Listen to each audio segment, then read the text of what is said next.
যেরকম যেরকম ব্যালট বক্সে বিভিন্ন পছন্দ থেকে টিক দেওয়া হয়, তোমাকে আমি একটা টিক দিতে বলছি, 4টে অপশন দিচ্ছি তোমাকে। লকেট চ্যাটার্জি অভিনেত্রী, নায়িকা, সহনায়িকা, রাজনীতিবিদ, কোন বক্সে টিক দেবে?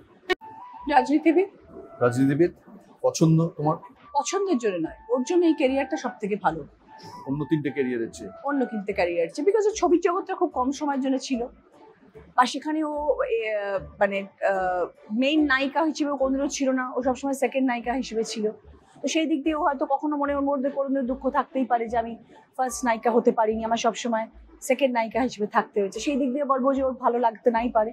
বাট রাজনীতিতে আজকেও এত বছর ধরে এসছে, হতে পারে ও টিএমসি থেকে শুরু করেছে, বাট ও তো ভালোবেসে রাজনীতিটা করছে, তার জন্য এত বছর ধরে সাস্টেন করছে একটা প্রফেশনে, এবং সেখানে সে নামও করেছে। হতে পারে সে হুগলি জেলার জন্য হয়তো কিছু করতে পারেনি, বাট আদারওয়াইজ পারেনি না করেনি, একটু আগে বললে। দেখো, করেনি, করতে পারেনি, দুটোই হতে পারে। হয়তো ওকে করতে দেওয়া হয়নি, হয়তো চাইছে ওকে করতে দেওয়া হয়নি, বা ওর মন থেকে ইচ্ছে হয়নি আমি হুগলির জন্য কিছু করবো, দুটোই হতে পারে, আমরা তো জানি না ওটা।